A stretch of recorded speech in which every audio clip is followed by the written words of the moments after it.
afternoon, everyone. This is Christina Osborne with ISO Stakeholder Engagement Team, and I'd like to thank you for joining the first meeting to kick off Working Group 3 for the Extended Day-Ahead Market, or EDAM initiative.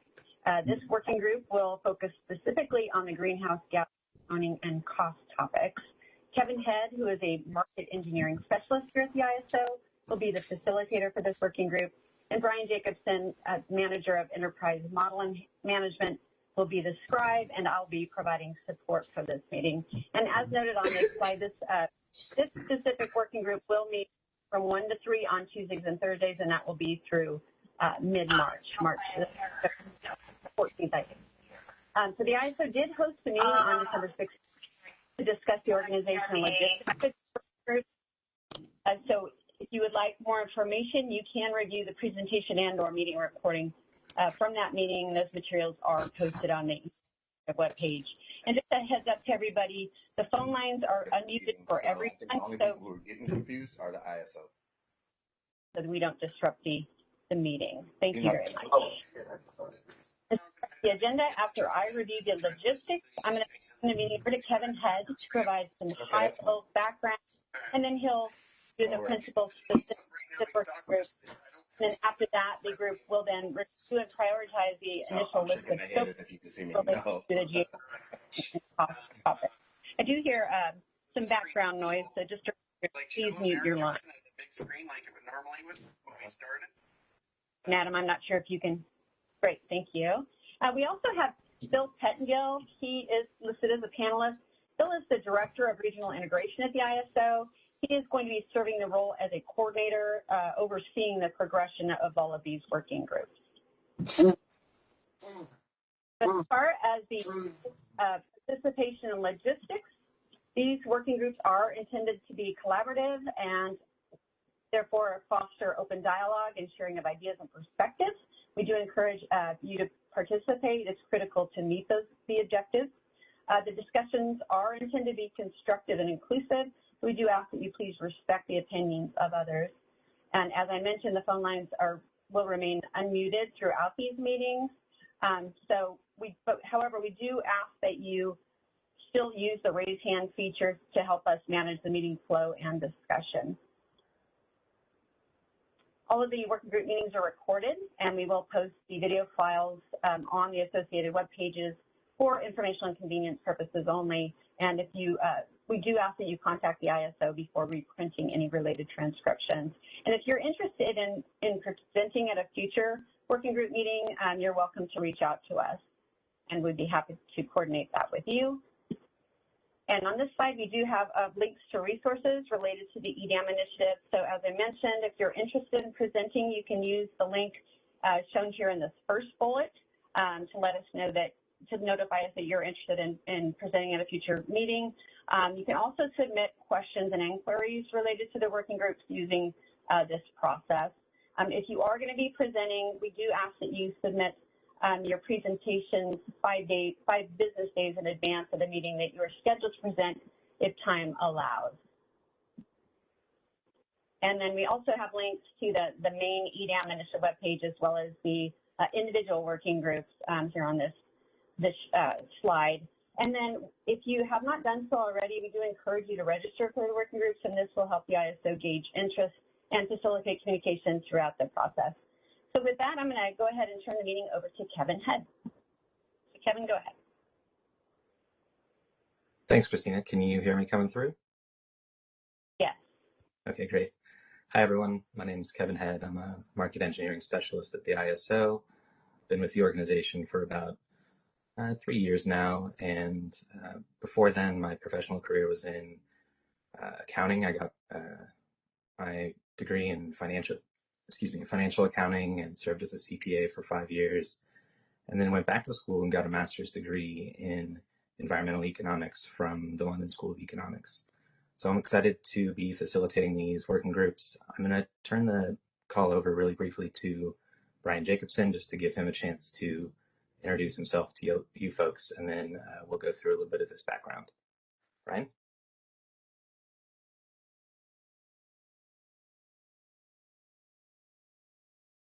Brian, we can't hear you. Brian, you may be muted.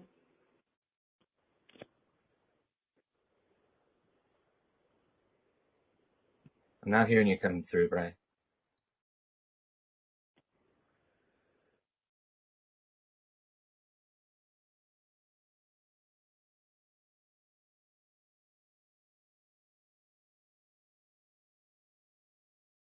All right, Brian, it looks like we can't hear you. You may want to leave and rejoin the meeting.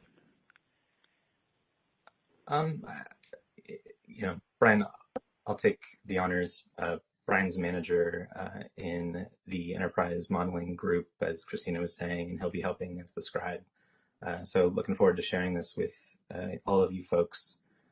Brian and I are looking forward to joining this. So I'll start this conversation off with a little bit of background into the kind of the landscape that we're working with here to make sure that everyone's kind of starting on a even footing, and that we've got a diverse set of participants here, folks coming from the IOU and EIM communities, as well as folks coming from environmental nonprofits and state governments. So I just wanted to take 5 minutes to do a little bit of background.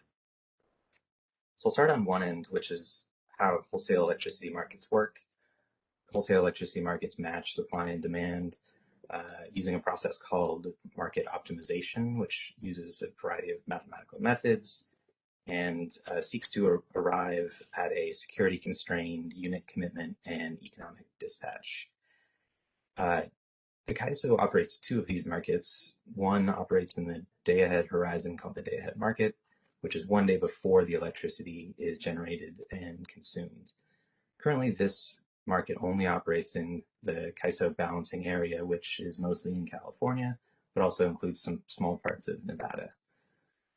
Next is the real-time market. This operates much closer to when the electricity is generated and consumed, and there's a variety of timeframes here. And this includes the CAISO's Energy Imbalance Market, EIM, which the geographic footprint for which is much larger, covering states across the western United States. So the extended day-ahead market is intended to expand the geographic footprint of the day-ahead market beyond just the California balancing area. On the next slide, I'll start from the other end of things, which is carbon policies, and then I'll get into renewable energy policies in a moment. So these carbon pricing policies increase the marginal cost of electricity to the extent that that generation of that electricity produces greenhouse gas emissions. And if we want to have a least cost efficient dispatch, we should consider whether we want to include the marginal cost of emissions in that dispatch. So currently only one state in the West has a carbon pricing policy, which is California, but Washington State and some other states are in the process of developing their own programs. The state agency that administers that program, the California Air Resources Board, covers two different kind of overall portfolios of electricity. So one is electricity generated within California up to a certain or above a certain emissions threshold. And then importantly for today's conversation, the emissions that are associated with electricity imported into California. And so this includes energy imported through the EIM. The folks who are responsible for the EIM participation in this CARB program are the EIM participating resource scheduling coordinators, and they're responsible for holding the allowances and retiring them as what CARB calls the jurisdictional first deliverer. On the next slide, I'll go a little bit into detail about how the EIM currently works in modeling greenhouse gas emissions, but I'm not going to go full out. I expect Thursday's meeting will have a little bit more time to flesh out the background here. So you can see from the table in the bottom that there's a variety of different participation models for both California ISO and EIM participants to reflect greenhouse gas costs in their bids. So for California generators that are in the CAISO and they're transferring energy to the CAISO or to an EIM area, the pricing is implicit. They include the cost of GHG in their bids, and participation is mandatory. There's no way to opt out to serve California or non-California load with greenhouse gas emissions. On the other hand, if the generator is outside of California and importing into California, they can voluntarily elect to serve California load through a mechanism called the greenhouse gas bid adder.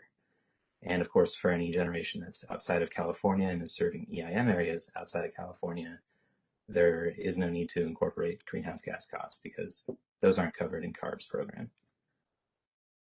On the next slide, I talk a little bit about the renewable portfolio and clean energy standards and other renewable energy policies. And so coming from, we've got the carbon pricing and we've got renewable energy policies. These policies are intended to make sure that a certain generation mix is used in a particular state's load serving entities. And the way that they track this is through a mechanism called Renewable Energy Certificates, RECs.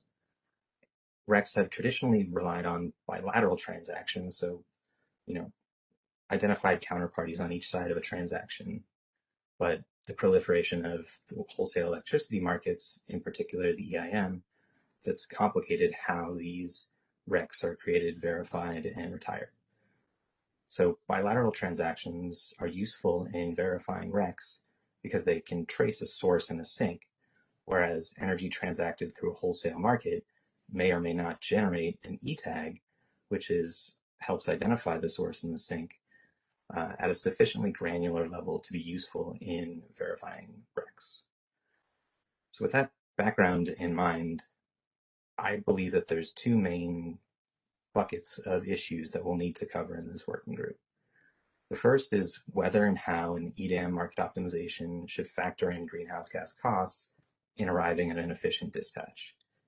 And in the effort of coming up with that efficient dispatch, we should also seek to balance state policy objectives like limiting leakage and also not inappropriately and unfairly impacting resources in non-greenhouse gas zones.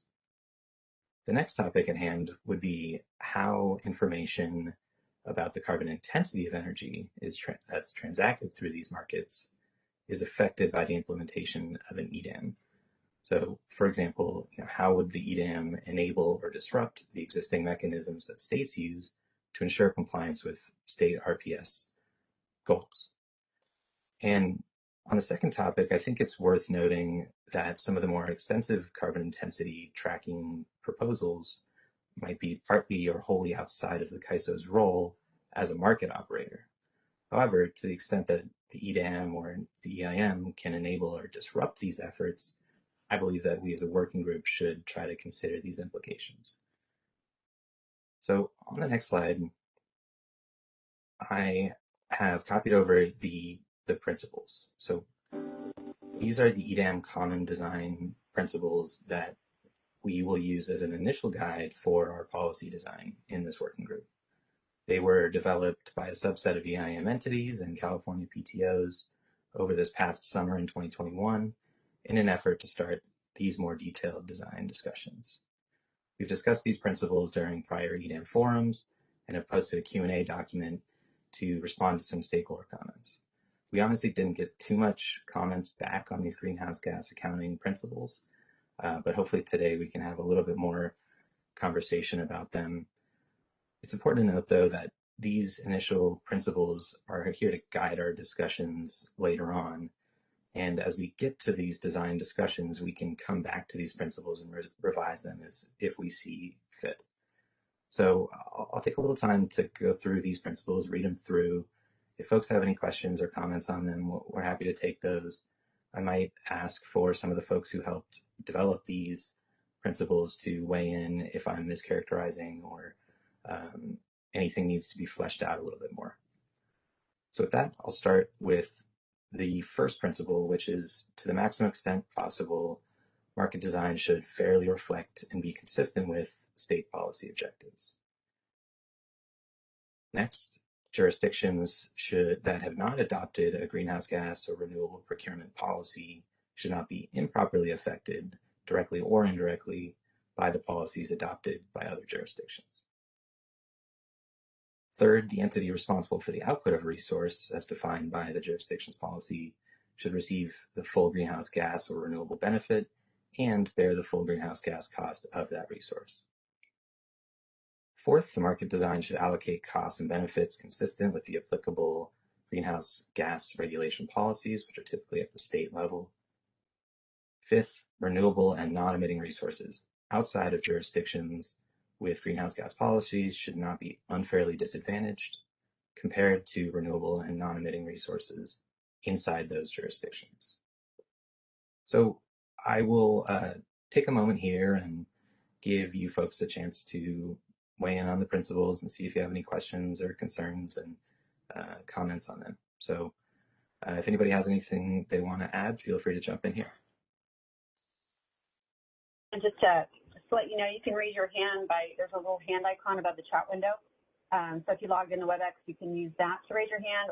Just dialed into the meeting, you'll want to press #2. And I do see Stuart Kelly in queue. And just a reminder to introduce yourself, including who you're affiliated with before asking your question. So Stuart, go ahead. Christina. Stuart Kelly, LA. Kevin, just backing up to page 8 or 9. I think when you were talking about GHG cost there on page 9, you say whether GHG cost should be included in EDAM or not. Is there an argument, or what is the argument for potentially not including GHG costs? I would think that would be particularly difficult not to account for it, but there may well be an argument. Is there an argument for not including it? I would maybe open that up to the broader audience when we get to that topic, which will kind of come out in the scope. I don't want to debate that point now because, to be honest, I'm not sure I have my thoughts fully formulated on that. But if anyone else has anything to raise on that, it might tie into the principles if we go back to that slide to see whether one of the principles incorporates this idea.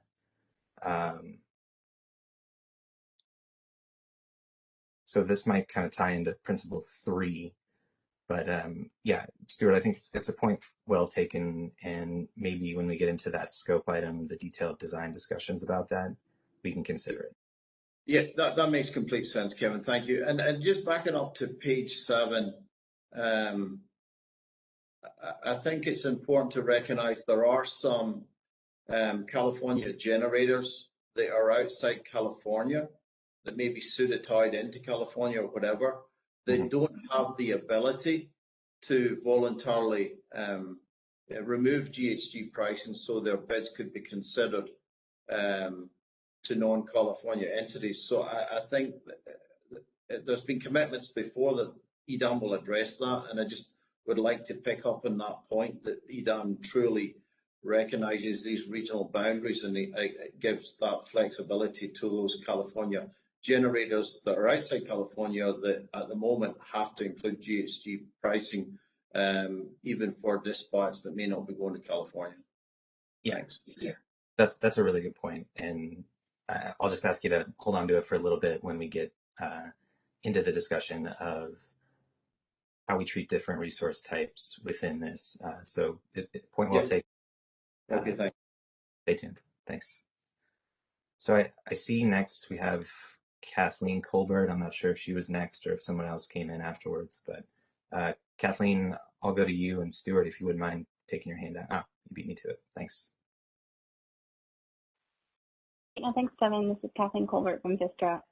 I think I'm back on slide 9, maybe. Let's go with that.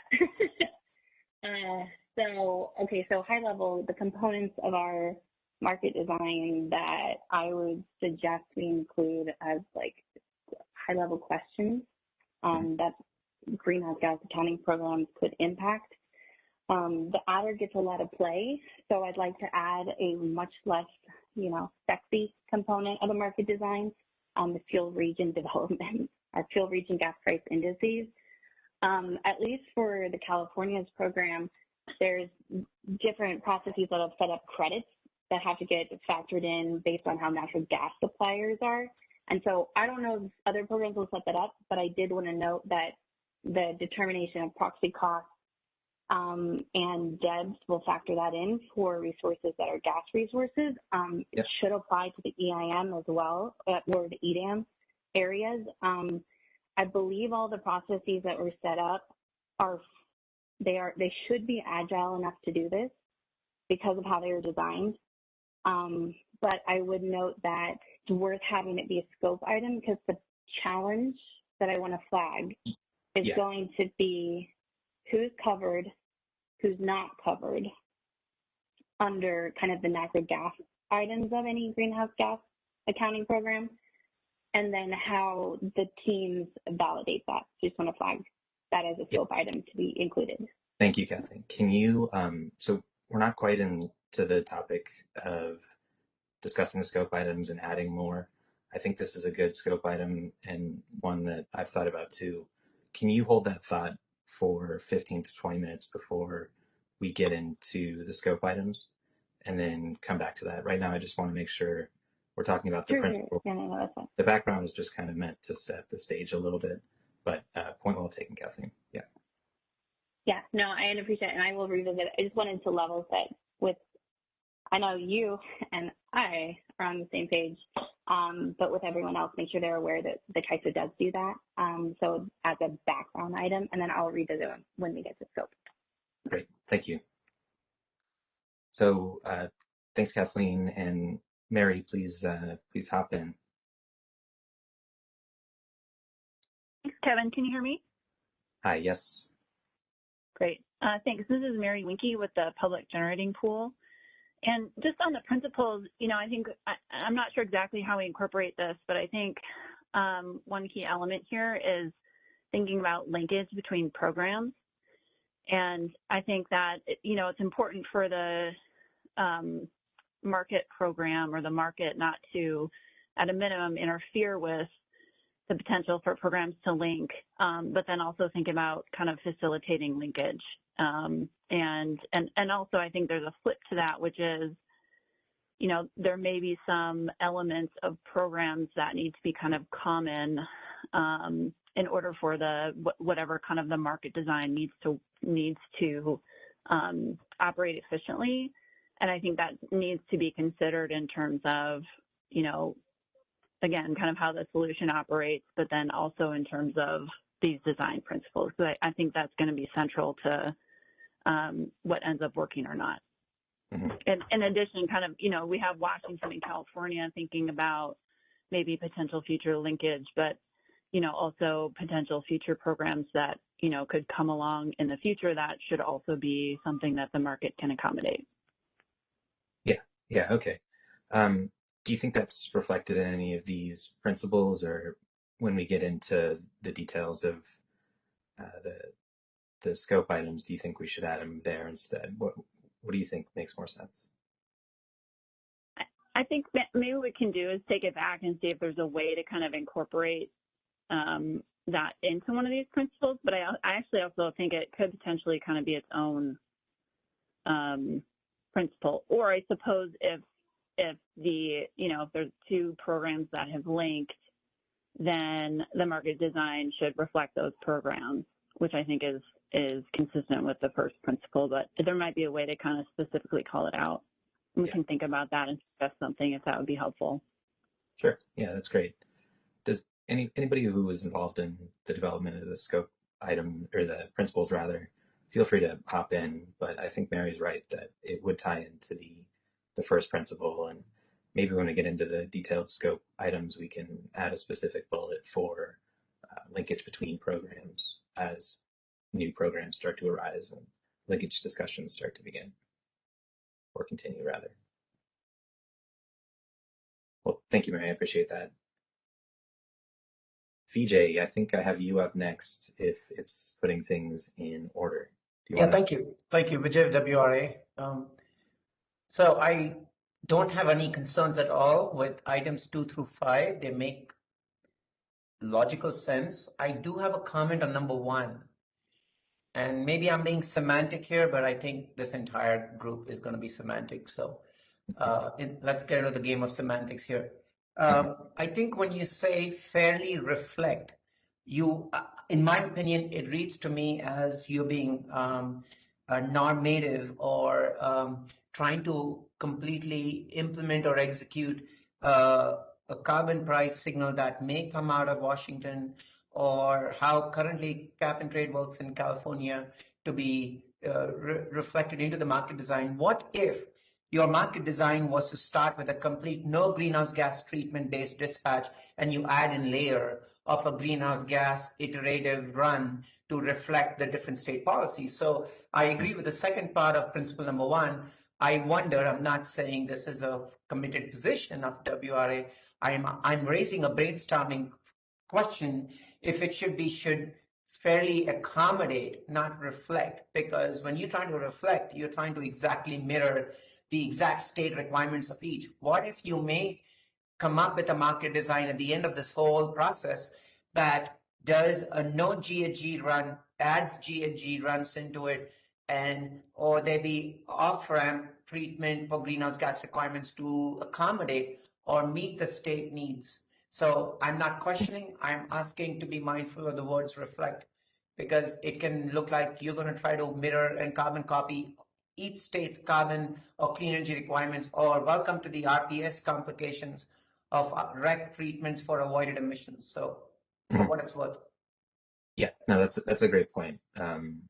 Maybe when we get to that topic, as we get to the scope items, we can revisit this. I'm wondering if anybody, the folks who were involved in developing these principles had thought that through, and if the term reflect was carefully chosen, or is what Vijay is saying accommodate? Does that seem to be more in line with what you folks were thinking?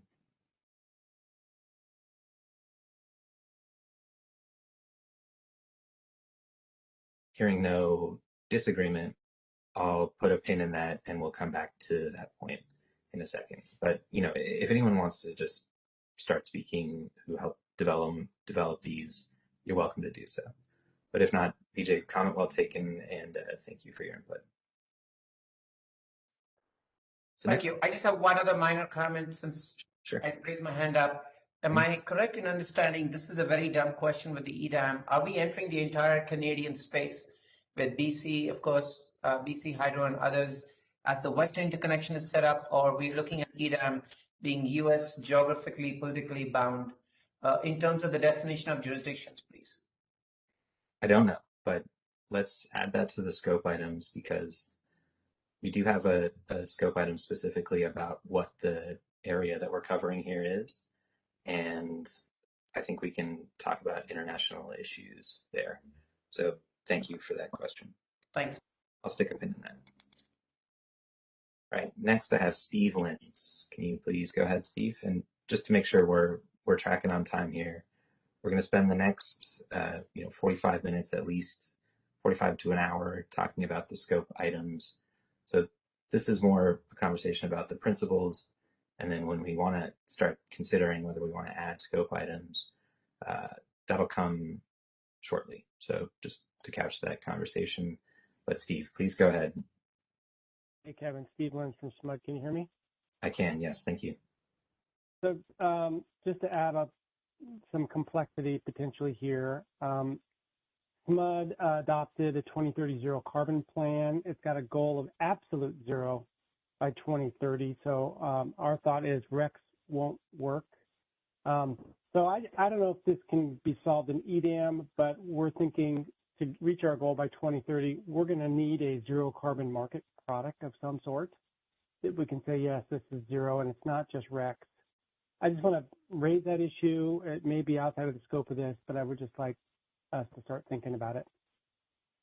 Okay, thanks. Let's see how that fits in with the scope items. But yeah, point taken. Thanks, Steve. Next, I have Callie Wells. Do you want to go ahead, Callie? Yeah, hi, this is Callie Wells with WPTF. And apologies if you already touched on this, but I'm looking at the design principles and I'm wondering if maybe within one of these, it's contemplated that the market design should also be robust enough to accommodate any future state policies.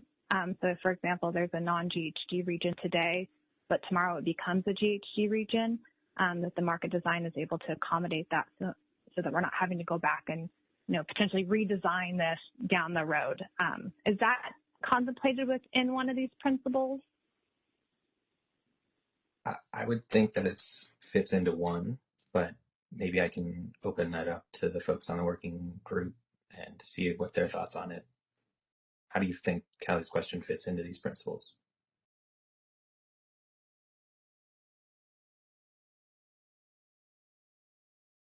Well, hearing no debate on number one, I think it fits into one, and I think it's a conversation that we'll have to figure out as we proceed down the process of this market design.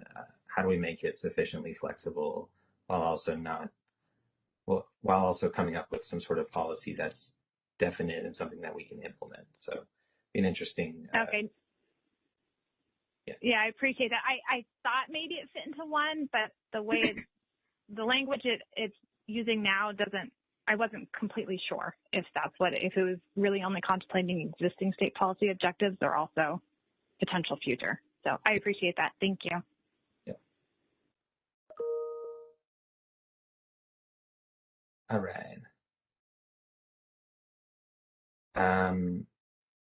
Cool. I still have Steve Lynn's hand up, and also Kathleen, did you re-raise your hand? Yes, I did on this slide. Okay. I think I heard Steve say he's down, so if it's all right, I'd like to propose 2 principles to be added. They're going to be super high level, but I think it's worth it and good to level set. My first principle I'd like to ask the group to adopt is to not let perfect be the enemy of the good.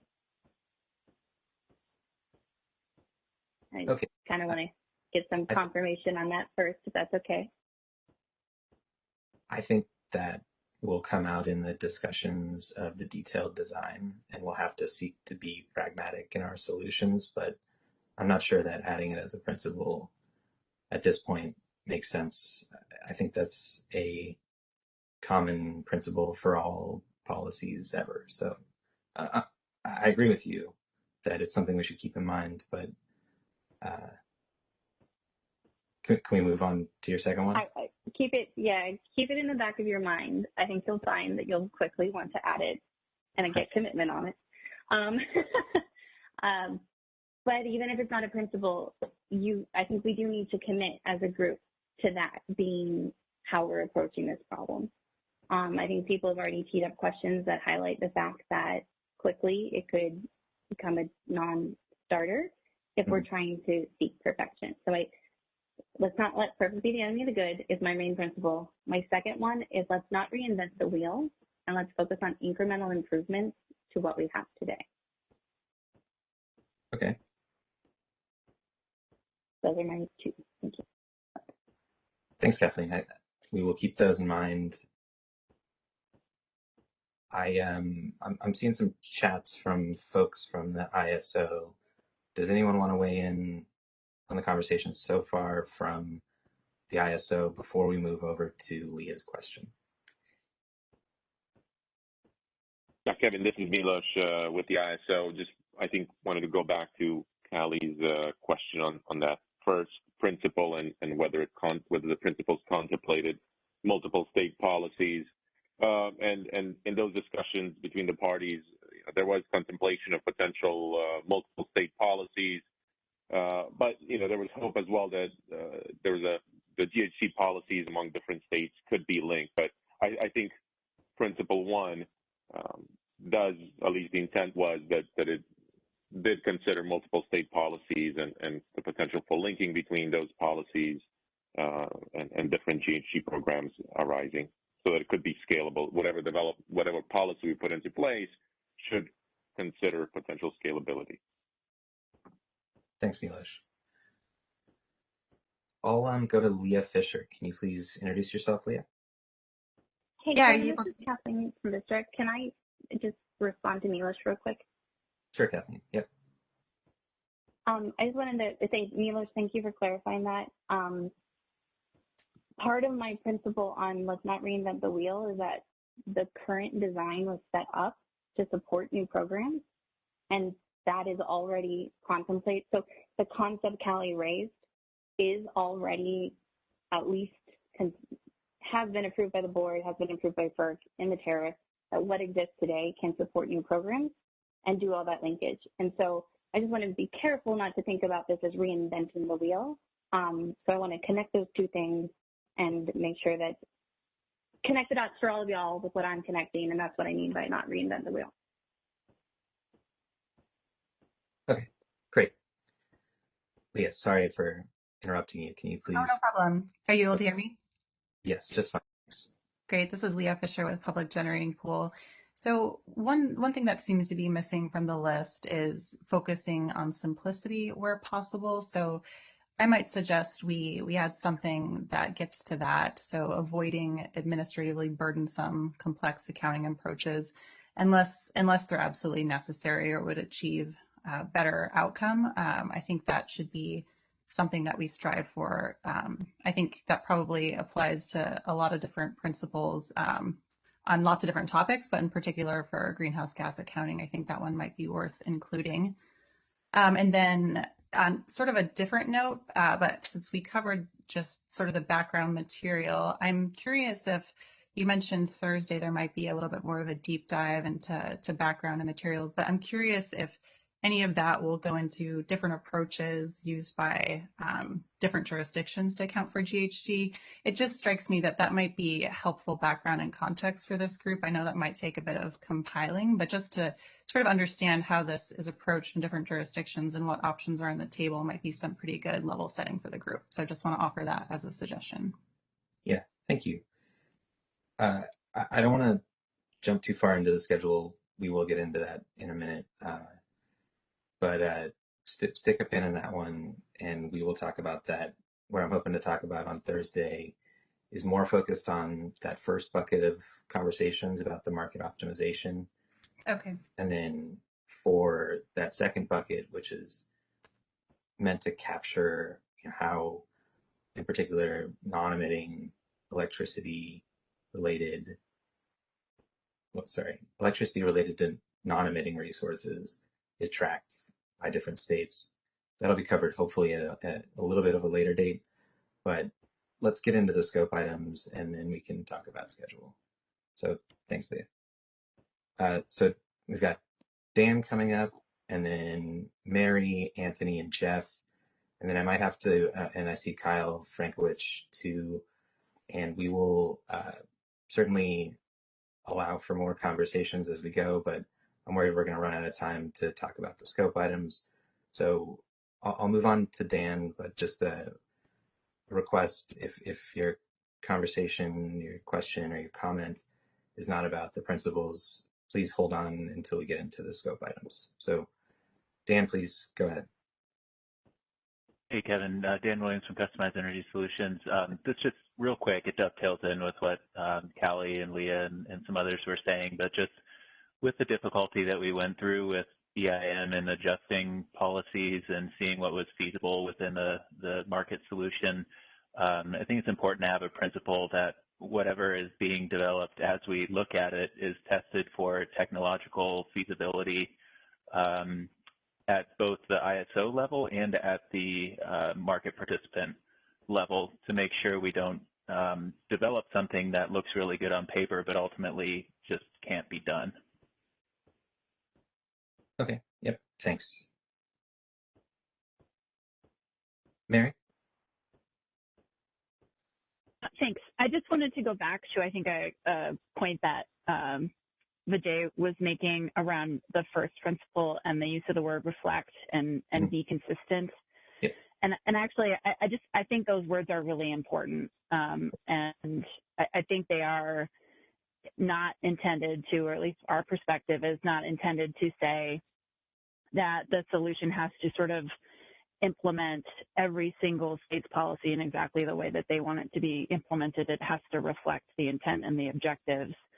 But I think there's some, or should be some, acknowledgement that this is a regional solution and it has to reflect lots of different state policies, and it probably is not going to be able to implement a bunch of policies that are very different from each other in exactly the same way. So I do think that those, as Vijay was mentioning, so I do think those words are important and have a lot of meaning. Okay, thanks, Mary, for that input. Okay, I'll move on to Anthony. I see that your hand is raised. You might be on mute as well, so feel free. Yep, looks like you unmuted. Go ahead. Hi, Kevin. I appreciate this. Somebody already clarified point one. My question is, state is referring to not California, but all participating states or all entities from various states. But I'm really challenged to figure out the understanding between points or principles 2 and 3, because trying to honor each state's policies and rules is probably near impossible. And nobody's obligated to participate in this market.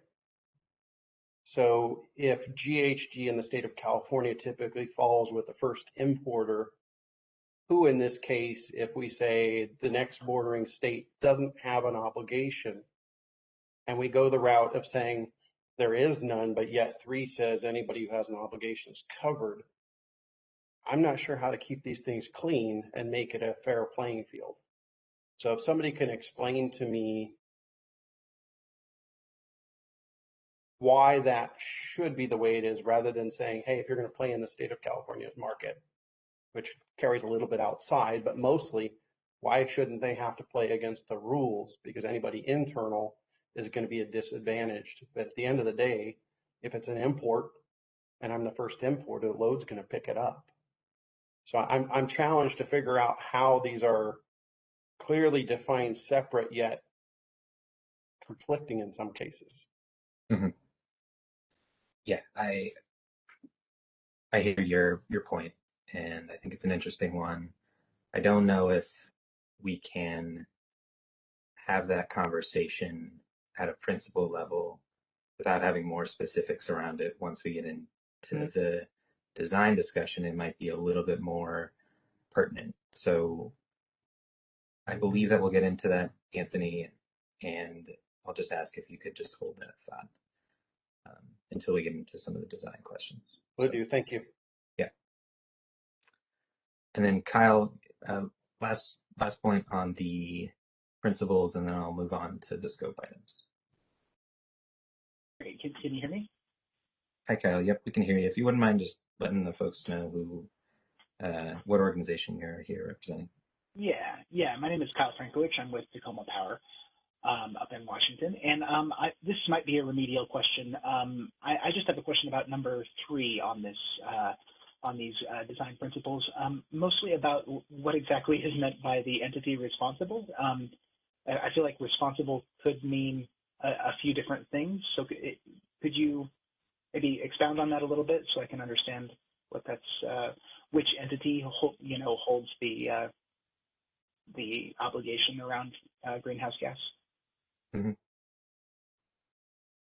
Yeah, I think it's a good question. Does anybody who was involved in the design of these principles have a specific response to that question? I don't want to put myself in their shoes without giving them a chance to respond.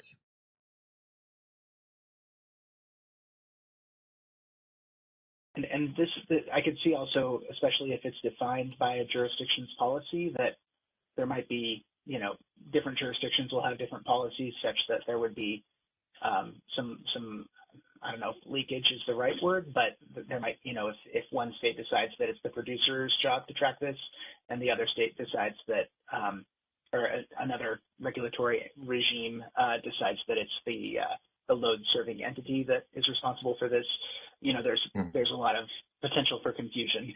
So hence my question. Yeah, I think it's hard because in my mind, this principle covers both the bucket 1, which is kind of the market optimization questions, and the bucket 2, which deals more with carbon intensity tracking. So maybe as we get into the scope items, we'll see how this principle can be disaggregated into scope items. And I'm hearing some good feedback from some folks offline in response to Anthony's question.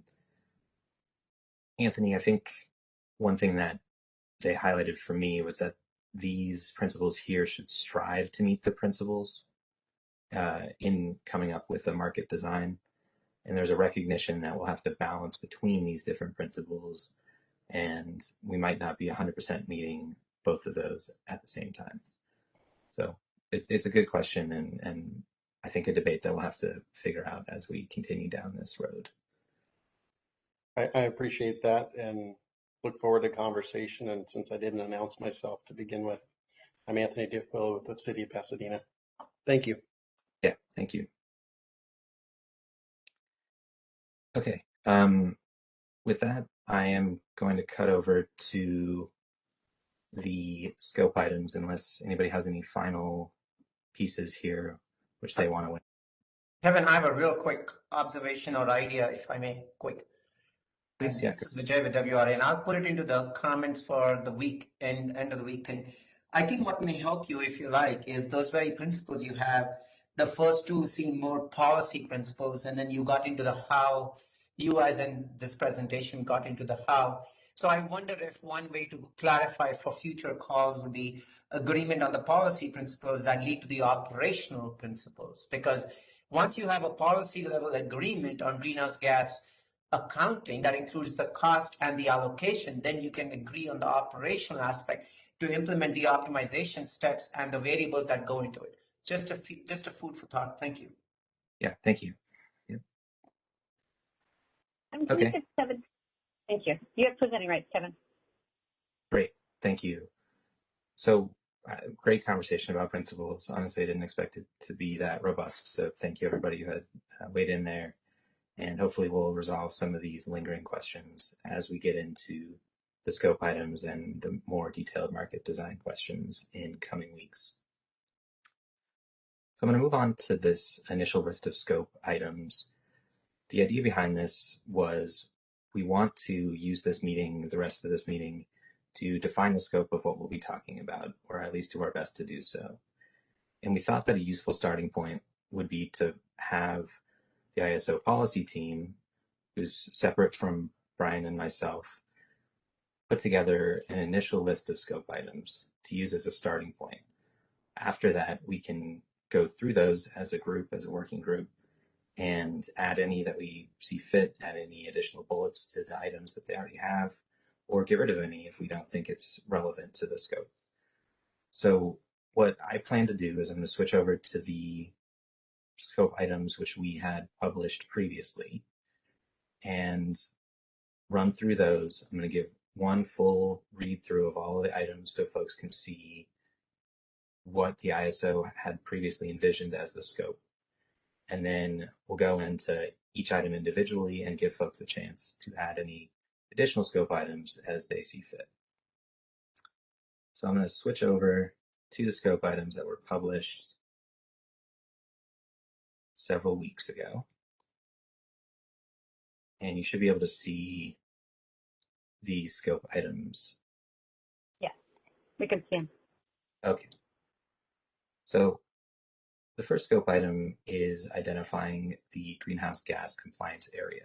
So what should the greenhouse gas compliance area be? Is it a state boundary? Is it a balancing authority area? I think, and we'll get into this when we start editing the scope items, do we want to add any sort of geographical considerations outside of the United States into this? Next would be emissions rate attribution. In my mind, this is one of the core issues that we'll need to sort out as a working group, which is how should emission rates be attributed? So we have a resource-specific option, an unspecified option.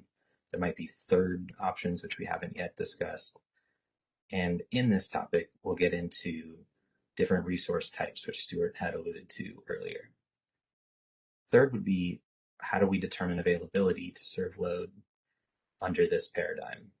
I think there's, at least, do we want to make it optional or mandatory? And then is that participation, if it's voluntary, at a daily basis, at an hourly basis, or some sort of other temporal granularity? And then I'm going to skip down to the second page. And again, I'll give folks a chance to weigh in on these individually. Let's see. There we go. Okay. Next is the topic of RECs and what rules need to be developed for REC compliance. This is disaggregated into several additional questions, which is how can an EDAM design best interact with current RPS and other renewable or non-emitting resource tracking mechanisms? What's the interplay and use of e-tags in an extended day-ahead market? And how are RECs impacted with EDAM intertie bidding and scheduling points? Third is how bidding works. So how are greenhouse costs reflected in bids and how are they calculated internal to bids and across greenhouse gas compliance areas? These next two deal with payment and settlement of greenhouse gas compliance costs. Next, we'll have to talk about how the results of an extended day-ahead market's greenhouse gas programs roll into the real-time market. In other words, the EIM. Then finally, how will the EDAM provide transparency about carbon intensity to market participants? What type of information should be published and what granularity of this information will be published? So what I've done is take that list of scope items and I put them into a little bit more of a logical order in my mind, but I'm totally receptive to hearing a different ordering of these. And then as we go through each item, I'll encourage folks to hop in and to explain what you think can be rephrased or added or removed if needed. So what I've done is take each of those scope items, which we just ran through, and I tried to allocate them into these two different buckets that I've been using to frame this conversation, which is one is the EDAM market optimization, and then you'll see down further the tracking of carbon intensity. And then I've further broken them down into groups in a way that I hope these first two we decide upon them relatively quickly and upfront. And then we'll move into the meatier topics here in group 2. Group 3 will be issues that I believe we can't really resolve until we've come up with a relatively clean market design on group 2. So with that, I'll get into group 1 and talk about the greenhouse gas compliance area. So do the folks on the line and the working group participants have thoughts on what the greenhouse gas compliance area should be? I want to make sure that we're not getting into the detailed design discussions of what the greenhouse gas compliance area should be. But do folks think that this is a reasonable scope item to tackle up front? And are we missing anything from this scope item? I'll go ahead while you folks are thinking about that. And I can't see the list of participants. So if someone has their hand raised, Christina, if you wouldn't mind letting me know. But Stuart, I believe you had raised, or the gentleman from, I believe it was Anthony. Well, no, I'm not sure who it was, but I think we can add international considerations here to this one, as we've discussed already. Okay. Sorry to interrupt you. Can you say that again? Sorry. We do have a few people in the queue with their hands raised. Okay. Starting with Claire. Yeah. Claire, just a reminder to introduce yourself first. And unmute yourself as well. Was that, were you calling on Claire first? Yeah, go ahead, Claire. Yeah. Hi, this is Claire Bridnich. I'm with the Western Power Trading Forum. I want to offer a general comment first, which I think is going to apply to a number of these issues as we go through theirs, and that's with respect to terminology. As you've correctly recognized, we've got two different types of greenhouse gas compliance programs that we're dealing with. We've got carbon pricing regimes, which we know and have some experience with reflecting those in organized market designs. And then we've got these clean energy RPS type standards, which have traditionally been compliance with those have been dealt with out of market. So my point is on terminology. I don't think it's sufficient to talk about a greenhouse gas compliance area. I think we need to be specific about carbon pricing areas, and then another subtopic with respect to clean energy pricing areas, because the solution may be very different for those two types of compliance programs.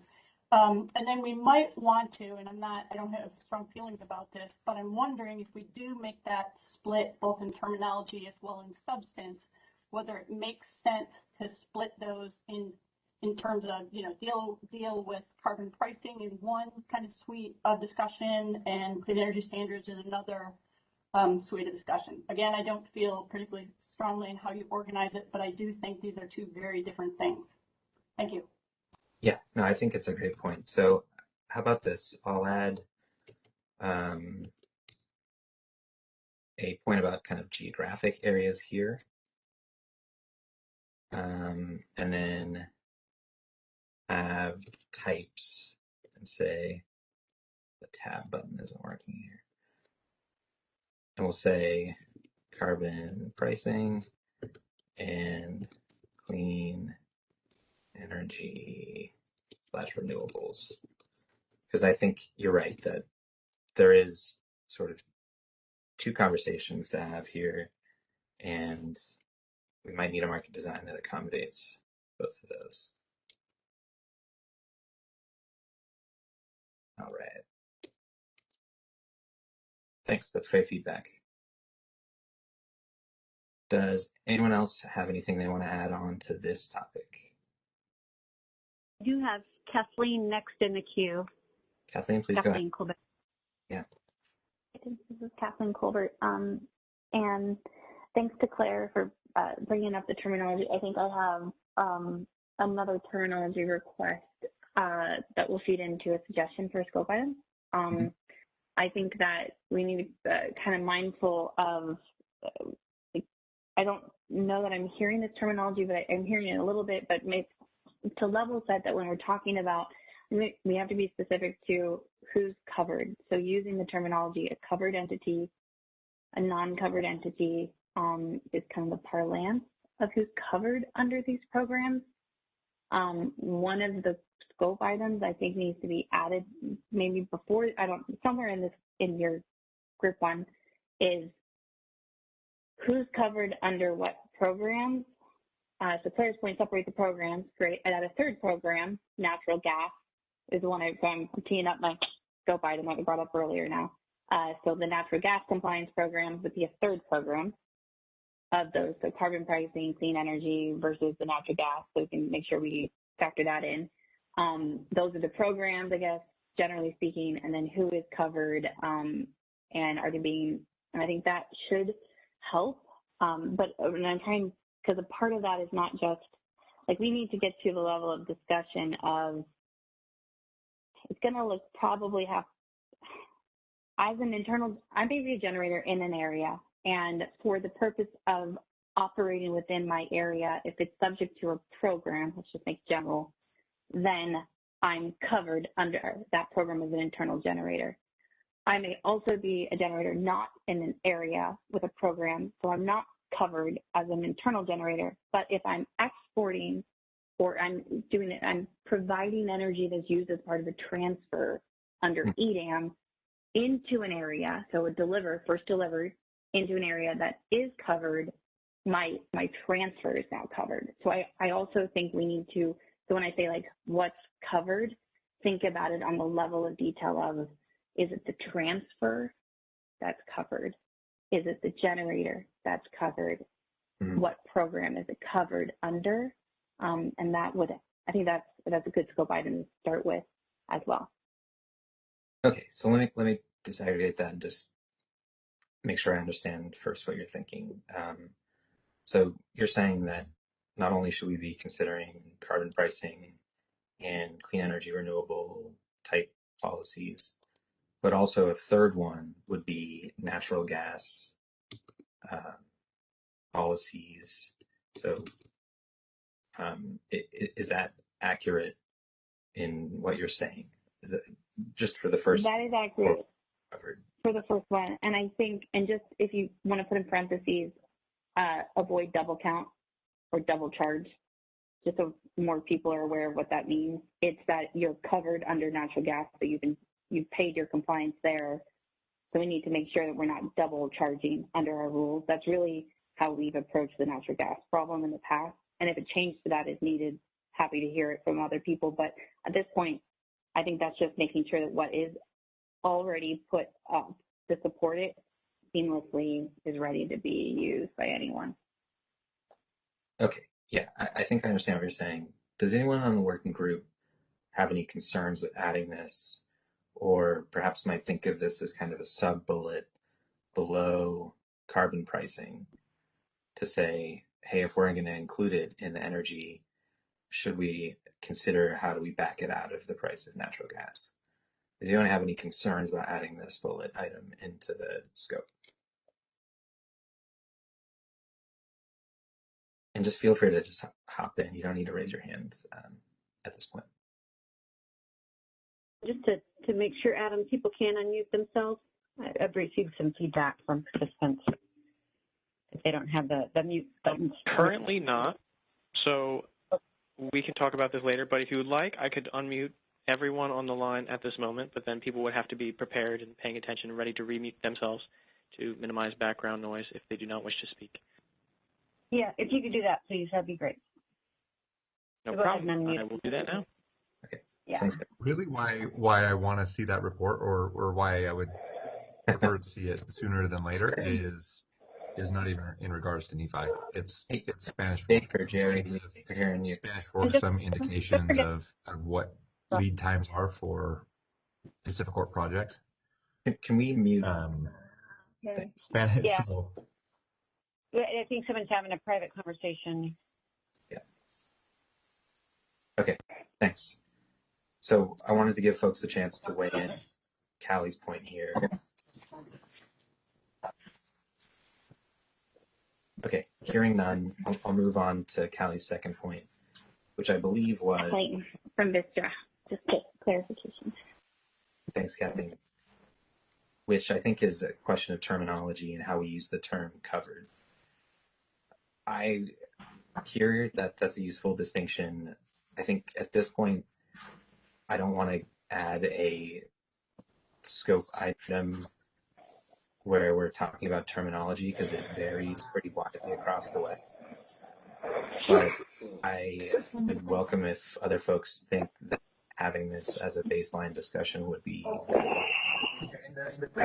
but that's just my thought as a facilitator. Absolutely, yes. And I can make a more narrow suggestion.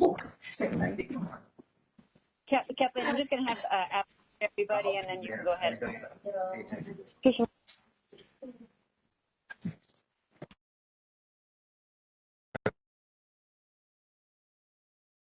Hi, you might have been remuted, Kathleen. So.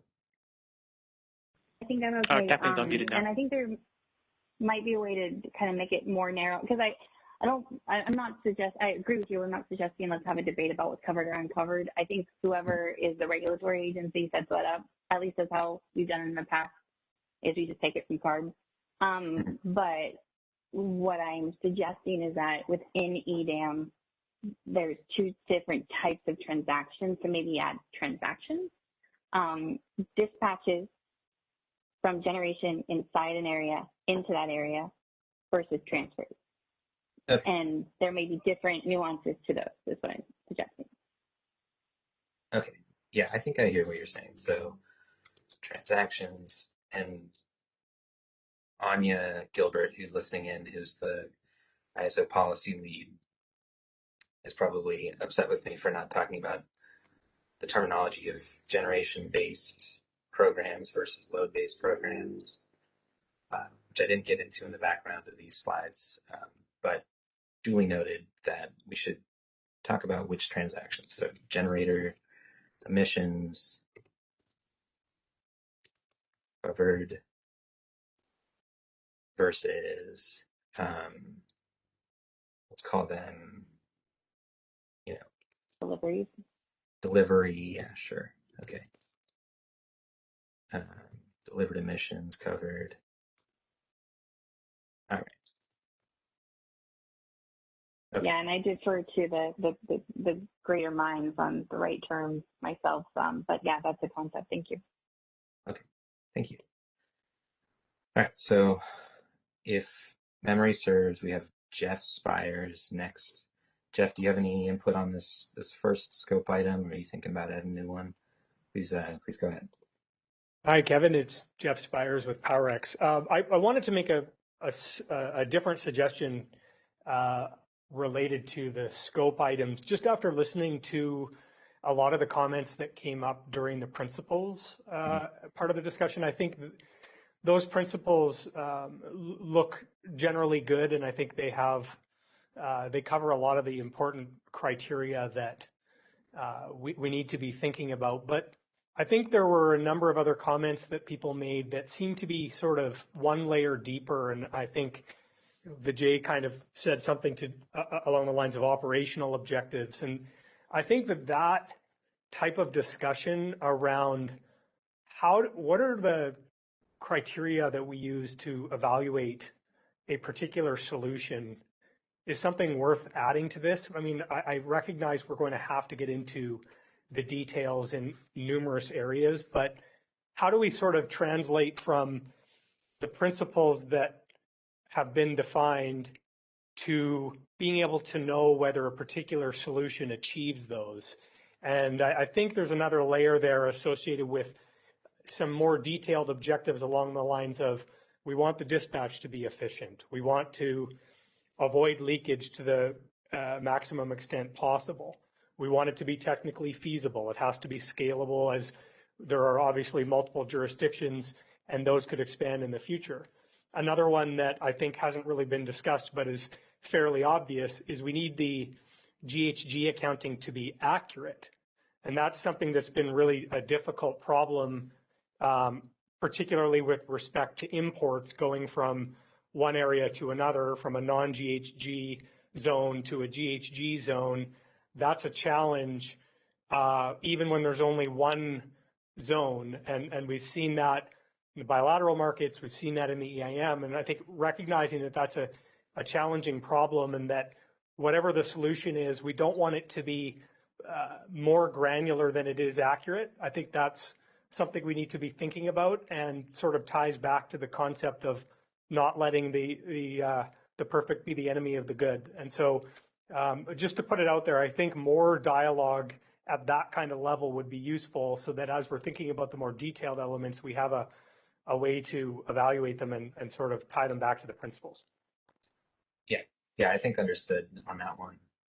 I don't want to jump around too much quite yet, because I want to stay on this first one for the time being, but I think that will definitely come in on this one, which I view as being sort of the core scope item that we want to cover. And I think we will circle back to this in a moment when we get to this one, but I think it's important to add into here the methods by which we would evaluate the effectiveness of each approach. I completely agree, Jeff. I think it's a good point. So hold on to that one. When we get to this scope item, let's add that in as a sub-bullet. Thanks. So next I have Mary, and if I'm mischaracterizing the queue here, feel free to correct me, Christina. But Mary, please go ahead. You're correct. Yep. Great, thank you. This is Mary Minke again with the Public Generating Pool. I kind of want to echo a little bit what Jeff was saying, and maybe we do kind of incorporate it into one of these elements, but I feel like it would be helpful to have almost like a preamble to these scoping topics, really getting at sort of what are the operational objectives, or what are we expecting the market optimization to do, and what are we thinking it's not going to do. For instance, if you have, above this group 1 here, you have listed that, I think what it said, if you could scroll up a little bit, I could see it. I think it really talks about pricing greenhouse gas costs and achieving an efficient dispatch. But then below, we're talking about sort of clean energy, renewable standards, and RECs, and it's unclear to me sort of how those things interface in terms of accomplishing a market design that reflects GHG costs, but then also dealing with kind of this question of clean energy accounting. And so I just think it would kind of be helpful to have upfront kind of what we expect this market optimization to achieve and what we don't necessarily expect it to achieve, or what we don't want to try to go down a particular path and trying to achieve. So I think to me the point that Jeff was making is maybe a little bit broader than an individual scoping item. So just wanted to kind of put that out there as a high level suggestion. Okay. Does anyone else have any thoughts on that? This is Vijay. I think I can't help but say thanks to Jeff and Mary for supporting my original thought. And this is truly appropriate to be a line item above this entire table. Vijay WRA, that there be operational yardsticks or elements you wish to not lose at the minimum, and there be ideal operational objectives you wish to achieve at the maximum. And from there, you go on to these detailed, specific market design elements. So I'm echoing and supporting Jeff and Mary, but that's my response, Kevin, to your question. I have two separate comments later. Thank you. Okay, so it sounds like we want to, between the scope and the principles being at a relatively high level, and these being relatively granular, we want to have some sort of middle layer to say, what are the objectives? What does a successful EDAM market optimization look like? Does it, is it accurate? Is it, covers geographically the right area? Is this getting to the types of things that you want to add? And maybe we can consider adding kind of a objectives discussion up front.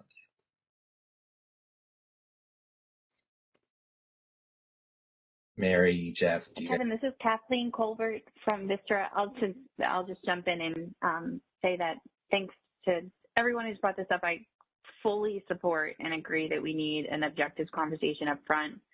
I think even my suggestions are like underlying in that is, should it be an objective of what we're doing to ensure that we are appropriately optimizing delivered emissions? Because depending on how many programs, it gets to very complex matrix algebra problems that the market would have to handle. And I think we need to talk about what level, right? What are our objectives? Are we going to commit to that? It's also my perfect EDAM the good, like what are we going for? EDAM being able to achieve. And I think we have to respect that these state programs and other programs, a lot of us are engaged in advocacy there and can respect that there's a line by which the energy markets can achieve these goals. They need to administer and support, but we can't look at them as a way to create state programs. And so I think objectives would be great. Okay. So do we think in pursuing that effort, it warrants a separate meeting here? Claire, go ahead. Yeah, sorry to be a naysayer here, but I actually disagree with the direction these comments are going. And it's not that I don't think that objectives are desirable. I just don't think they're achievable in the level of detail that people want to get to. I think there's a tendency, particularly in a large group like this, to try to negotiate objectives, and we will get locked up there because there will be different perspectives on what those objectives look like, and we won't get to the more substantive discussion of what's really feasible, how we might think about market design and try to meet those objectives. So I would be very leery of trying to get into an exercise to either better or more precisely lay out principles or objectives. I think there is a certain usefulness in ambiguity that is already implicit in those principles. that gives us room to get into a substantive discussion. And if we try to go beyond that ambiguity, we will get into, for lack of a better word, positioning around different issues. And unfortunately, I don't think things have been that clear in the state level policy processes on this about what an organized market can and can't do. So I just hate to see us stall out or waste time trying to develop objectives that are not going to be necessarily helpful when we get into the substantive discussion. This is Vijay. I take ownership for bringing this up. So let me just clarify. If we went back to that slide, Claire, I agree with you in one way that we don't want to get down this rabbit hole. But when we saw the principles slide that Kevin presented, what jumped at me was there was aspirational policy goals, but there was also operational elements to it. So therefore, I'm accountable for bringing this comment that you see items 1 and 2 that are speaking to aspirational policy goals. When you look at items 3, 4, 5, they go into the metrics / the how elements. And that's all I meant by that, is being clear about, for example, the WRA white paper we have published speaks to robustness, practicality, transparency. That's what I meant by operational goals, not necessarily getting a whole new conversation to agree on all different nuances of operational metrics. Just to clarify. And this is Mary too. I mean, maybe there's a way to just, limit the time spent on attempting to work out some objectives, because my concern, Claire, I understand your concern, but my concern too is that if we don't have kind of a set of objectives guiding the discussion, that we end up really wasting a lot of time and energy going down a rabbit hole that isn't something that is really helping us accomplish what we want to accomplish or what the group has agreed that it wants to accomplish.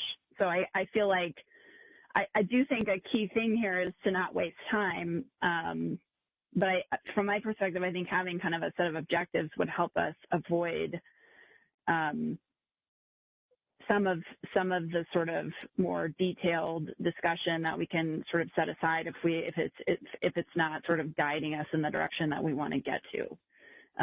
So I don't know, maybe there's just a time limit we can spend on objectives and move on at a certain point if it's not fruitful. Okay, well, I'll take that all Kevin, can I just respond quickly? Sure. This is Kathleen, and make a suggestion. I'll respond and make a suggestion.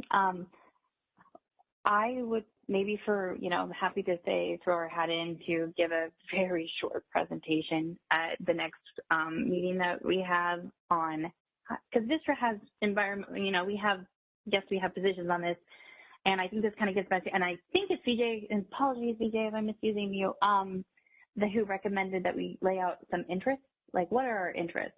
If that's what we want to do, just to kind of level set initially, like certain entities here have a specific view and level set so everyone is aware of them, I'm comfortable with doing that at the next meeting, saying here's our views, and not everyone may agree. I don't need to get to consensus with you. And so we can make it very limited. But if you want to, maybe we invite others to do that. And we just save some space, and I'll commit to it, and maybe some of the others who spoke can too. And then we can just make it a part of the next meeting. I think maybe those positions will come out naturally in the discussions.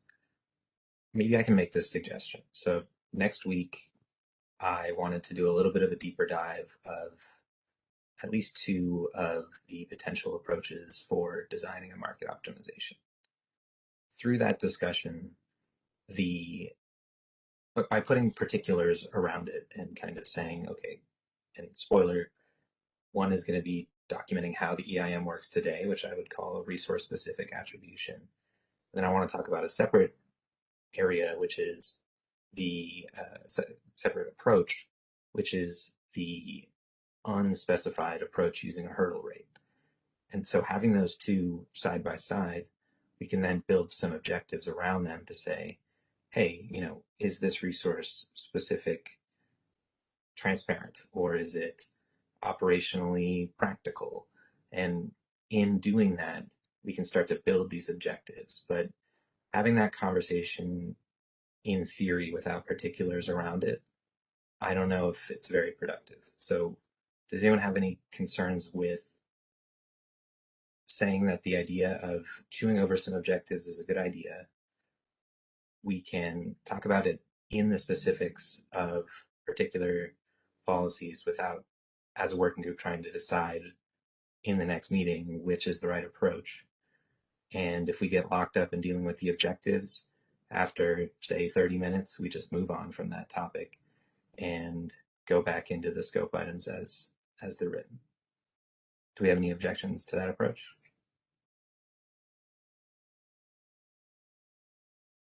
Or am I unclear here? Whichever I have no objections. I'd like to help you move forward in ways practical. Yeah, I think Kevin Stewart from LA, I think it would be helpful and productive and to have some concrete examples that, you know, we can actually critique, look at how workable, you know, they can be. And I'd be interested if anyone has objections. I'm sure you're coming up with a straw proposal that we can have a really meaty design discussion around. And I think that will be hugely productive, but I would hate to undermine folks' concerns around principles and objectives at the same time. So I'd be interested to make sure that the whole group agrees with that. Okay. Claire, Kathleen, what did you think about that proposal, giving it a little bit more specifics before getting into the objectives? That certainly makes me more comfortable with it. Okay. Whatever you think is the right approach, I'm fine with that. My only concern with jumping straight into options is let me call it elephant in the room of what I'm a little nervous I'm reading into your slides, and would like to make sure I'm not walking into something that I don't want, I want to, so let's be very transparent. So there is something in here that I heard you allude to, that there may be an open debate about whether or not environmental goals should be optimized within EDAM at all. And if that is an open question still, I would like to make sure that we clear up that question. If it is not an open question, and I think it's slide 8 or this one here.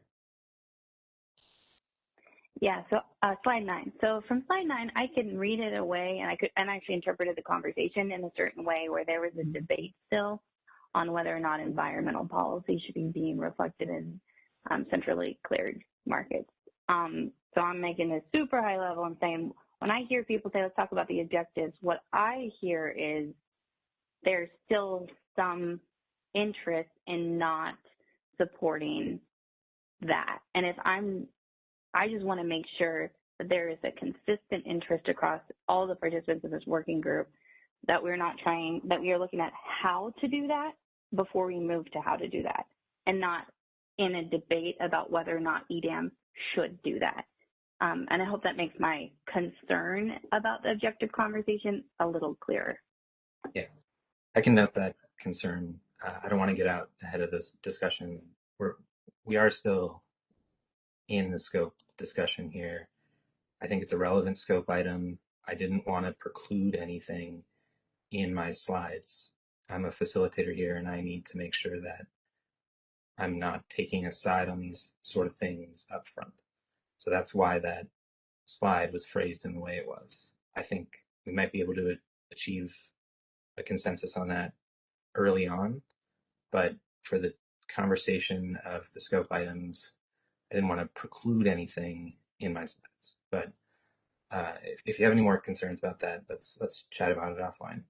I'd like to come back to the scope items. Sorry to interrupt, Stuart. Earlier, I wonder if that's its own separate category. I'm just trying to understand, because it's a fairly important point, and I've raised it earlier myself. That, what is going to be optimized and what's not. I mean, are we, are we looking to have RPS optimized or not, and what are the arguments? That needs to be decided first and foremost, is it not, before we get into this detail, or am I missing something? No, I think you're right. I mean, that's what this scope item here is meant to say. Are we going to, unless I'm mischaracterizing Kathleen's suggestion of adding this, do we want to build this into the optimization? Maybe that's better covered down here, but so you're asking whether or not. Well, do you not need to decide whether it's in or out of the optimization before you worry about the rest of these questions, I guess? Okay.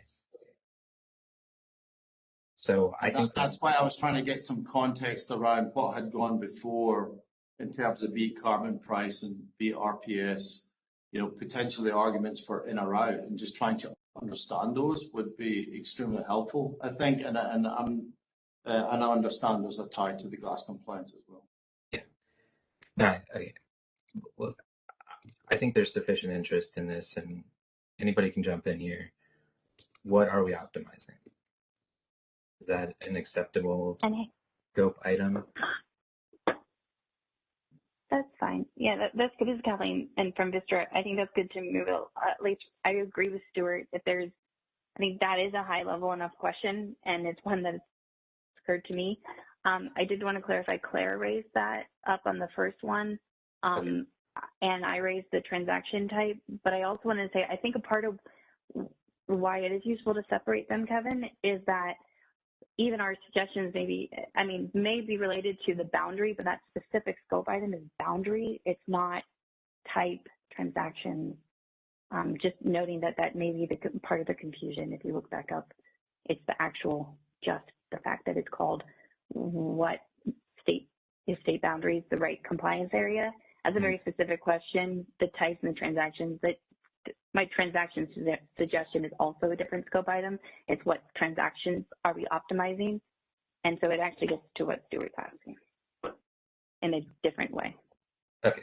I mean, different component of what we'd want to optimize.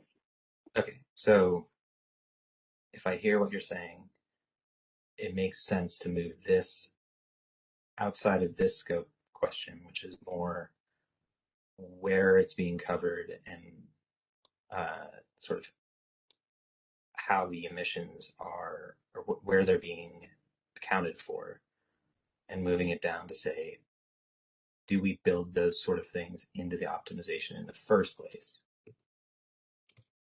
Would that be acceptable to you for the scope as we're talking about today? So I'd like to defer to Claire for the carbon pricing and clean energy. I think like natural gas policy, you would probably have to change to not what are we optimizing, what are we modeling, whatever, fine. The transactions, you probably need to copy paste it, because I think you can have a transaction conversation on boundary separate from a transaction conversation on what are we optimizing. Okay, I'm not sure. If I can say that, yeah, let me say that. So if you go back above the transactions, do we optimize, and to what level do we optimize the transactions is a question in that lower scope.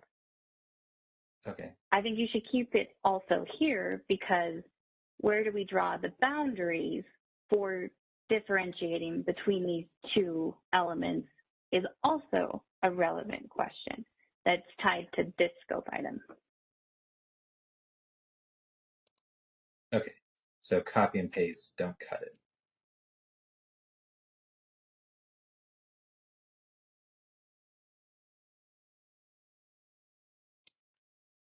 Okay, what do you think, Kathleen?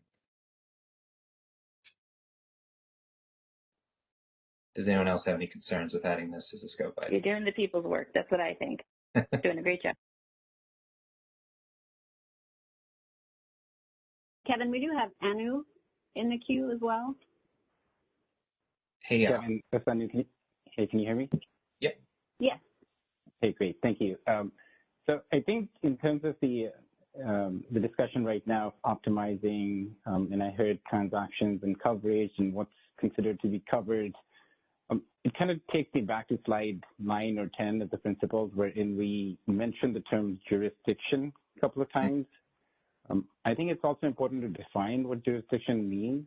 Is that a jurisdiction zone that I, as a resource, based on my location, based on my bid, or based on the award that was that I ended up with? How do I get assigned? Do I get assigned to a jurisdiction, and how that plays into the optimization itself? Because I can think of myself as a resource outside of the California boundary as an example, and depending on which zone optimization am I used in, I could be in one jurisdiction or the other. And I think it's critical that we define that jurisdiction piece as to how that falls into the optimization. It could be node-based. I can come up with a few ideas there, but it could be node-based. Could be different state policy-based, I would think. But I think it's important we define that as well as we go through these design principles. Does that make sense? Yeah. So, this topic was meant to say, where are we drawing the geographic boundaries? You're saying that there might be some sort of other boundary that's based on some like legal jurisdictional questions. So I'm saying, on top of that compliance area that's being defined here, there's also a parameter of what jurisdiction do I, as a resource, end up to be in, and that parameter should also be an input in the optimization that defines how much I get dispatched on an economic basis. Okay, yeah, that's something that is what we're trying to capture, I believe. Anya, do you have any ideas on this? I'm pretty sure that's what this bullet is trying to say. Maybe we can rephrase it. Or Kevin, this is Kathleen. For what it's worth, that's almost verbatim exactly what I was getting at with the transaction section. Okay, so, well, all right, that helps me make sure that I'm not misunderstanding this. So, and then in that case, if you can also clarify the compliance area and jurisdiction and sort of align those terminologies in different sections, that would also help lessen some of the confusion, I think. Okay. Thank you. All right. Thanks. So, folks, just to give a time check here, we've got about 25 minutes left. I'd like to continue on down the list. We've really kind of stuck in this first scope item. So if you'll just allow me to move on to this next one, which I'll move down a little bit just so folks can see in one chunk. So I think the next topic in group 1 will be, how do we determine availability to serve load? Do we want it to be optional? And then if so, what's the granularity of that? Does anyone have any changes, additions, revisions they'd like to put on this area?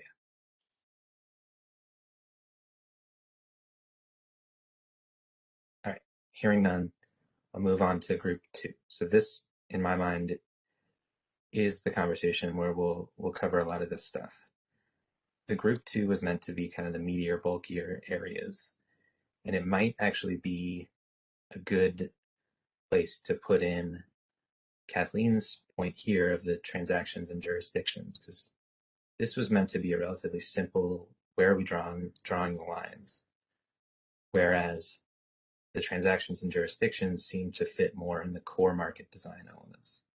So does anyone have any thoughts about moving that aspect into group 2 here, which is really the core design components?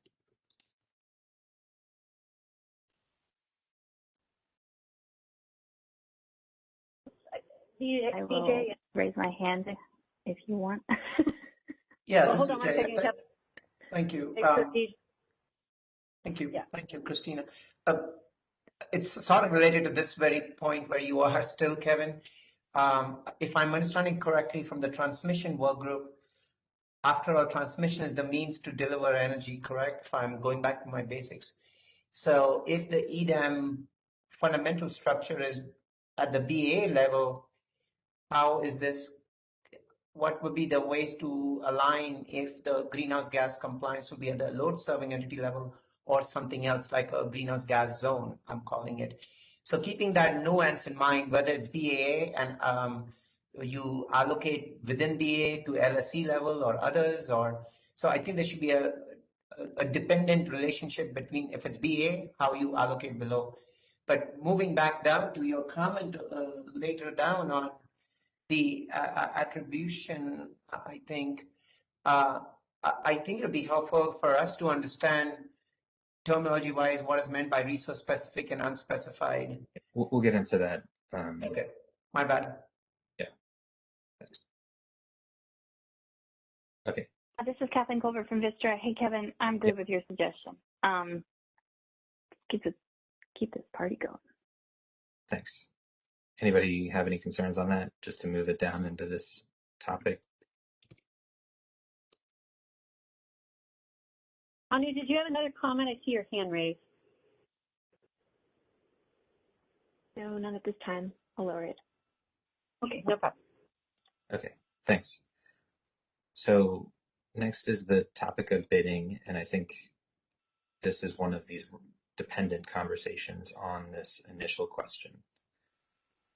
Does anyone have any edits, proposed changes to the how bidding works and offering greenhouse gas costs into the optimization?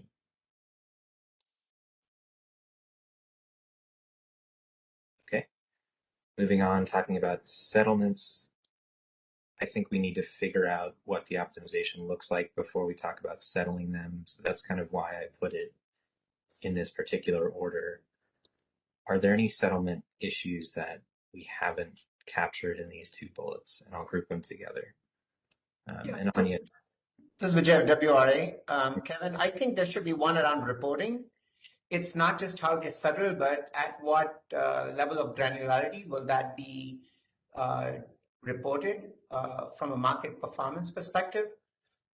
Just to clarify, you're saying the settlements being reported, or right? How are the settlements when they are cleared? How is that communicated outside the transactions? Like you have EIM, as you know, gives this quarterly reporting.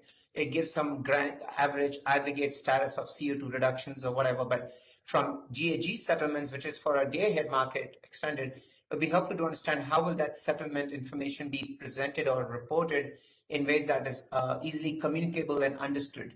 Because I think that's going to be very critical when you're bringing in a lot more entities across different states with and without greenhouse gas policies. So some thought on the reporting and communication externally would be helpful. Please. Okay.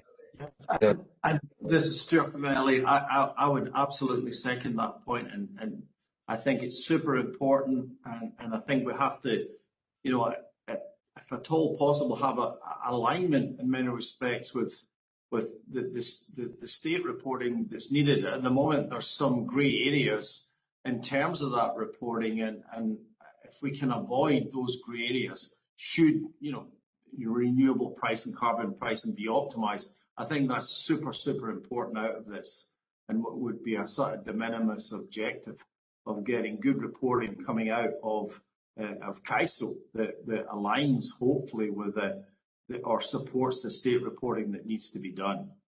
Otherwise, it becomes a complete fail. Okay. I'll add that down to this topic. We might have to think about these things in an earlier topic, but because we have this separate scope item specifically about market results, I'll add and market results. Anya, did you have something you wanted to add? I did, thanks. My intent, and this is Anya with the CAISO, with the kind of accounting and market results section, in terms of capturing GHG information, this was really meant to be a catch-all for different aspects. So I'm glad that we're building on this here. to specify what we'll need, but I think we'll need to go back to this same topic throughout this working group effort. You know, are we capturing what we need to? How is that reflected or reported out? So thanks for updating, Mr. Kevin. Yeah, no, I agree. You know, we can't, it's something that we can circle back to as we go through the market design. So I think I want to. So Kevin, this is Ann Rendell from Washington State Commission, and I just wanted to echo the comments that were just made.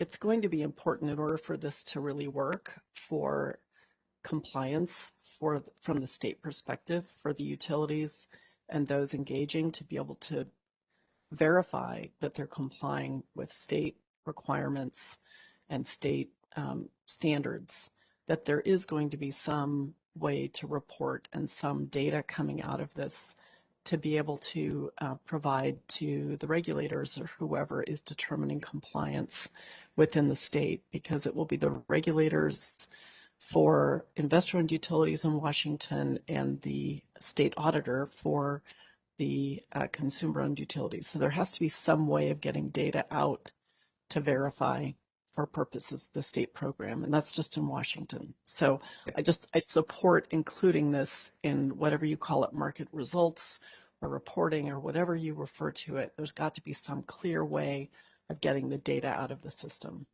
Okay, yeah, thanks. And would you, are you speaking in the context of carbon pricing policies or renewable portfolio standard type reporting, or both? I think it would be both. At this point, as many people know, we are trying to determine within Washington, within our rules, how we address this. It's in a bit of flux, but I think you'd have to make sure that you, whatever is being traded within EDAM, and however the utilities want to reflect this to meet the standards, that there be a way to track that. And that's going to apply to other states as well. Okay, yeah. Thanks, Ann. That's helpful. So what I've done is added down to this second section here, which I wanted to cover. You know, it's sort of my own lingo, so apologize if it doesn't really make any sense, but this is meant to say, you know, e.g. REX and RPS and CES type programs. So I've added this type of information down into that section. So I think it's a good comment, and it's something we'll discuss. Kathleen, did you? Yeah, Kathleen had her hand before up. Kathleen jumps in, I just want to do another time check. It's 2:45. I wanted to leave about 5-10 minutes at the end to do a little debrief and talk about next week's meeting. So maybe if anybody has any other scope items that they want to add into this list, or you feel that it's incomplete, or including things that, hey, what is Kevin even talking about here? Weigh in on that. So while Kathleen's asking her question, I'll give kind of a last call to talk about this list of scope items. We'd really like to finalize it in this meeting. So that's the hope and what I'm trying to push for. So with that, Kathleen, please go ahead.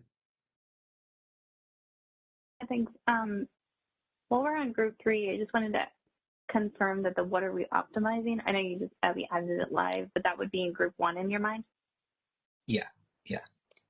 Okay, just checking.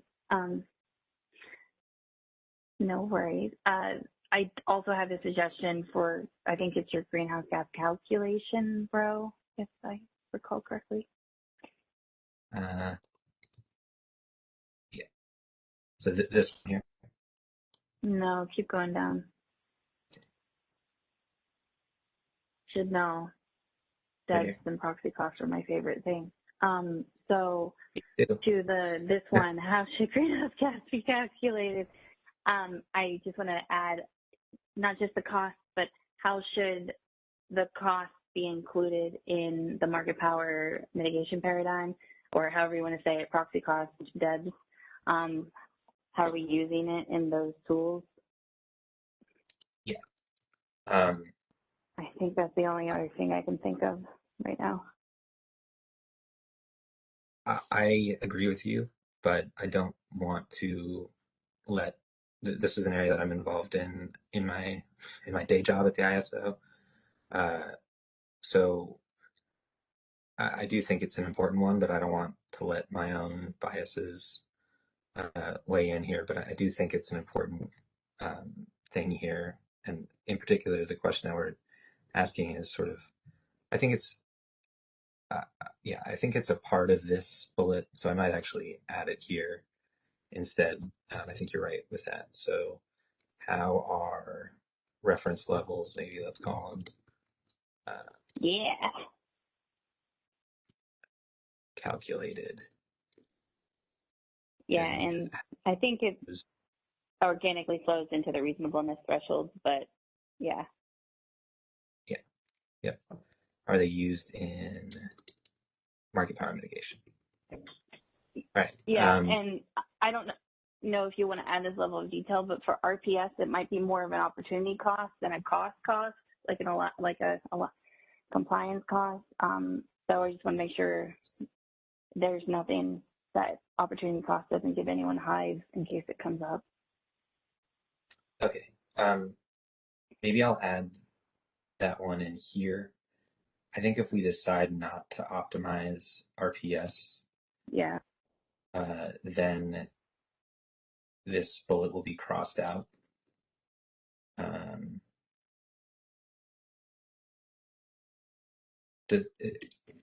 Are the folks on the line following this conversation, and do they have any concerns with me? Yeah, this is Vijay, WRA. I think I see where this is going. I do a related comment as on the earlier, just two rows above on compliance.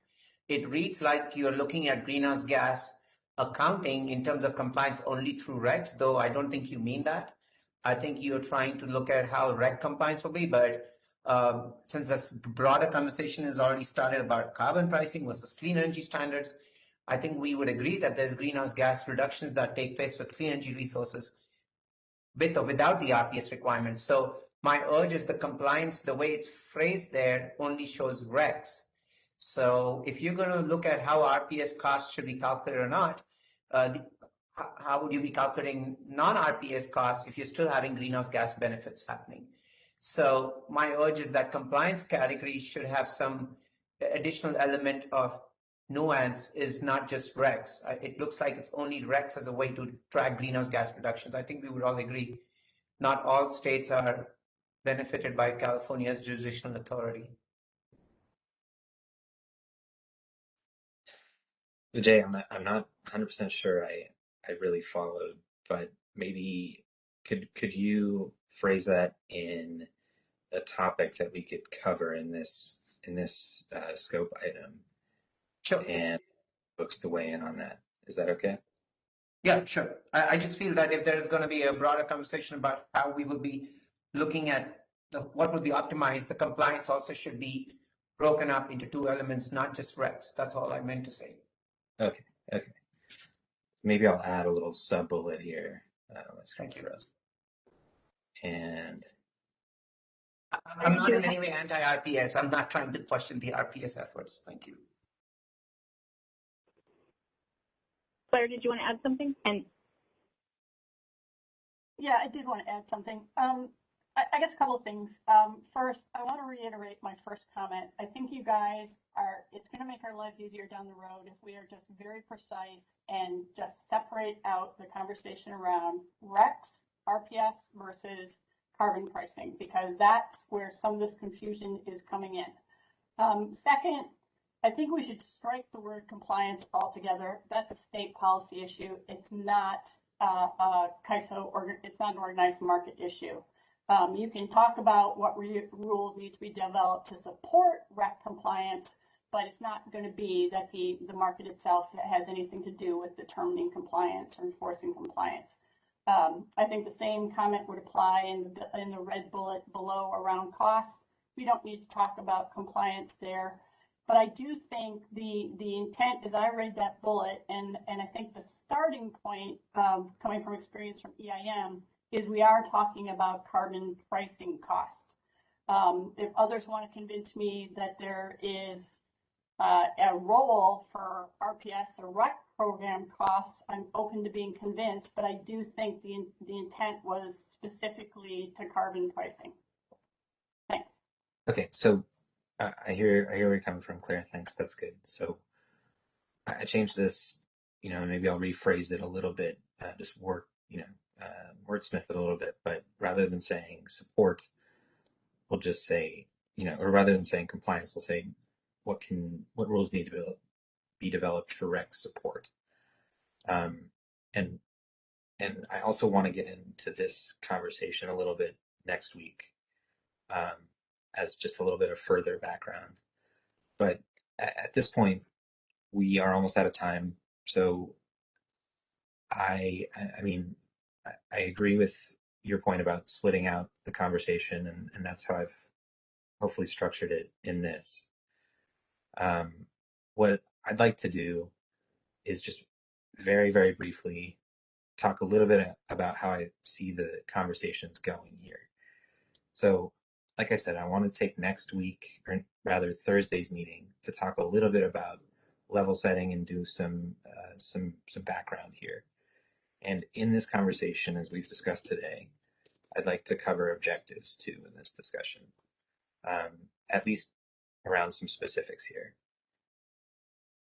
Hopefully we can take the third meeting, so a week from today, to tackle some simpler items, and then get into the specifics of the market optimization, and then bounce back and forth between the topics to allow us to kind of let the ideas sink in, allow for anybody who wants to prepare any materials sufficient time to do that, and then hopefully have a couple meetings at the end where we can use those for Slack if certain meetings run over. I also want to make sure that we're finding a way to align all of these into a final deliverable from this working group that we can hopefully cover in these last few meetings. So I know there's a lot to cover there. I look forward to continuing this discussion next week, but at this point, I just want to make sure that we are on time. So I'm move back to the presentation. What I've hope you folks think that we've achieved today is that we've discussed these working group common design principles. I think we stuck a pin in a couple of them that we want to circle back to. And we've also hopefully discussed some of the nuances of how to balance these out with each other. We've talked about the scope items. We'll make sure the scope is published somehow externally, and I'll circle back with my team on how that works. And then next steps, as I said, I'll be preparing some materials for Thursday's meeting. So look forward to seeing those either on the website, or maybe we'll communicate them that they've been posted by email. And then you folks, this is where I need your help, is to start chewing over the scope items that we discussed and begin formulating whether you want to present on any of them.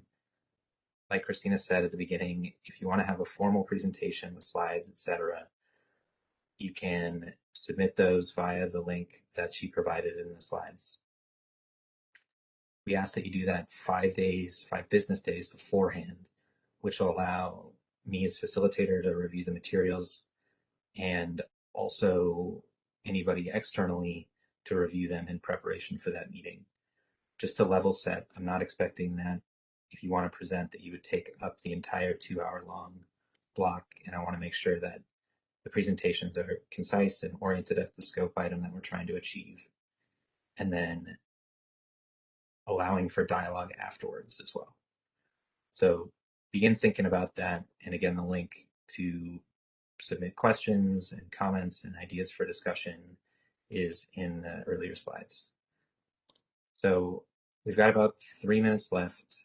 Christina, did I miss anything from a logistics perspective, or is there anything anybody else wants to add before we close? No, you covered it, and I did provide the link to the inquiry form in the chat, but we do have, Claire, I'm not sure if your hand is up from before, if you have another comment, and then also Stuart Kelly is back in queue. Okay. Sorry, that was oversight. Okay.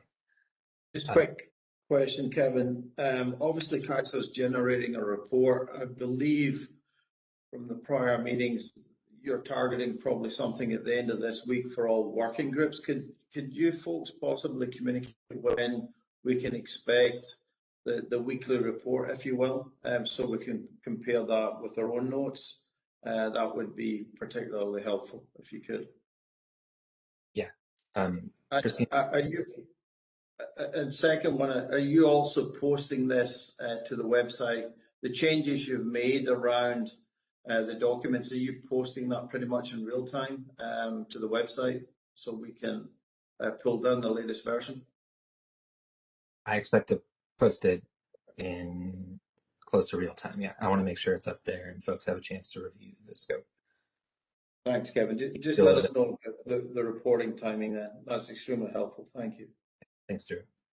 Okay, I also see Leah, your hand is raised. Do you want to jump in? Yeah, thanks. And just another process question. So, and if you said this, I may have missed it. My apologies. But with the common design principles, how and when are you expecting to incorporate some of the feedback heard today? And when might we see sort of the tracked changes there?